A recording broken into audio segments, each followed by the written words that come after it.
Welcome back, everybody. We got an ulua on the dinghy. Check this out.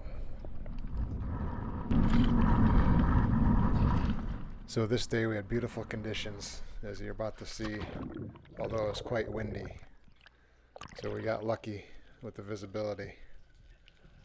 And here's how the dive started.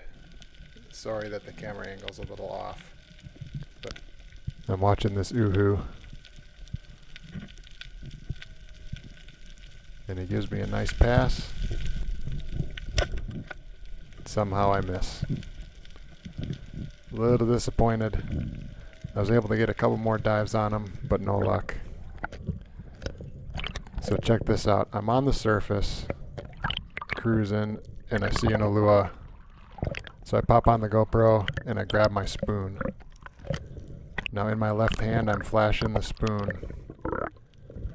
And I'll just let this play. This is amazing. Watch this.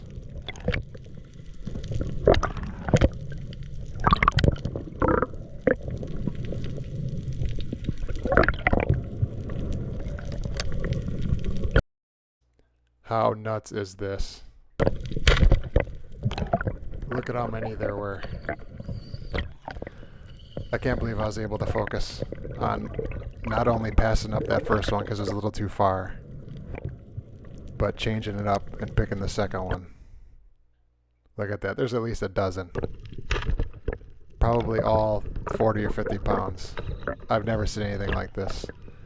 Have you guys ever seen so many ulua schooled up?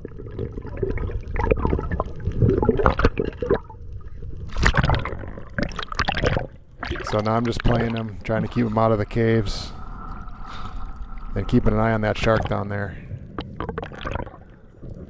Luckily, the shark kind of went away after this. But this boy was strong. He was pulling pretty good, and I knew it was just a matter of time. So I called my partner over, and you'll see him dive down here in a second, going for a backup shot. I think it's right there, you can see him. And he just couldn't get close enough. He went a little too early, and he still had a lot of life in him. So I just continued to play him and keep him out of the reef. And he just keeps going. But as you can see, he's hurt pretty good.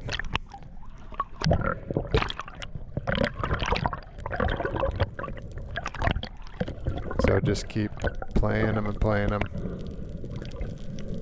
Keep him out, keep him out, keep him out. I don't know how I got so lucky and just kept turning them like that. Look at all these polani.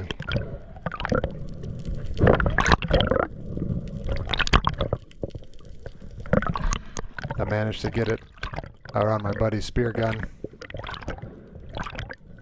And now he's about done. You can see the blood coming out there pretty good. And now all I can think is get back to the boat. I was surprised more sharks didn't show up with all the bleeding and the commotion. So here we go. This is a pretty cool little sequence here.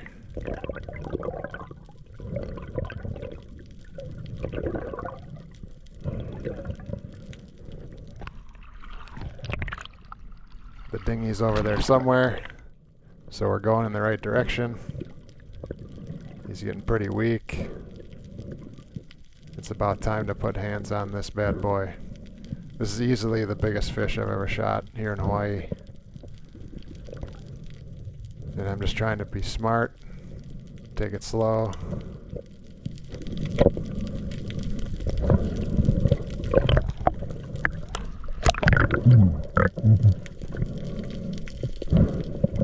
What a beautiful fish.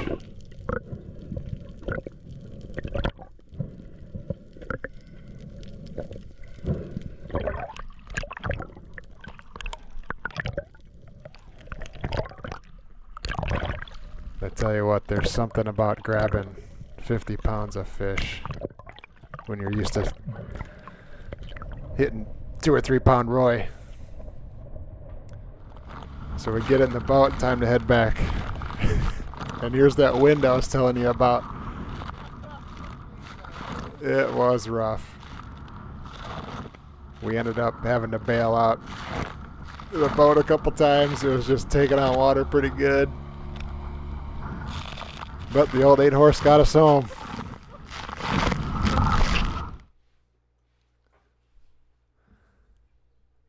So there it is, my biggest fish to date here in Hawaii, 47 pounds. And a little time lapse of one of the best parts, the harvest. I think if I recall correctly, this was about 25 pounds of meat. I forget, the carcass was about half of its weight. So if it was 47, the carcass I think was like 25 or something.